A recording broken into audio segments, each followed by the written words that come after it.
किसी भी चार्ज को अगर ये देखना है कि वो एग्जिस्ट करेगा या नहीं, तो उसके लिए नंबर ऑफ इलेक्ट्रॉन्स होने चाहिए इंटीजर। मतलब किसी भी चार्ज को बनाने के लिए जो हमने इलेक्ट्रॉन्स यूज किए हैं उनका नंबर होना चाहिए इंटीजर।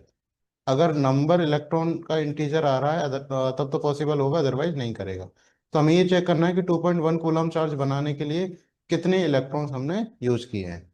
तो इसके लिए हमें क्या करना पड़ेगा, क्वांटाइजेशन का फॉर्मूला लगाना पड़ेगा। Q इक्वल्स टू होता है N इंटू ई, राइट।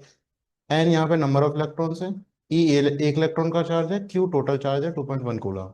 तो एन हो जाएगा हमारा Q upon E, it will be like 2.1 upon 1.6 into 10 to the power minus 19 coulomb, क्योंकि एक इलेक्ट्रॉन का चार्ज क्या है, 1.6 into 10 to the power minus 19।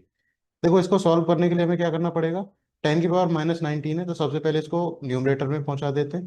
तो इसको न्यूमरेटर में पहुंचाएंगे तो ये एक्सप्रेशन कुछ ऐसा हो जाएगा, 2.1 upon 1.6 into 10 to the power 19 ऊपर आ जाएगा।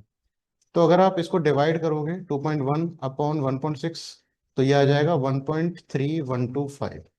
इसके बाद रिमाइंडर नहीं आएगा, जीरो जीरो आएगा सब। तो ये टोटल इतना डिवीजन होगा 2.1 में 1.6 से। और ऊपर हमारा कितना है, 10 की पावर 19 है ये। तो अगर इसको चेक करें कि ये पूरा नंबर इंटीजर है या नहीं, तो डेफिनेटली ये इंटीजर ही आएगा, क्योंकि यहाँ पे आप देख सकते हैं 1.3125 में पॉइंट के बाद में 4 डिजिट हैं। तो 4 डिजिट को तो ये न्यूट्रल कर देंगे यहाँ पे, मतलब 4 डिजिट हैं। तो 4 जीरो के बाद में यहाँ पे कोई फ्रैक्शन नहीं आएगा, 4 जीरो लगाने के बाद में, 4 जीरो से मल्टीप्लाई करने के बाद में।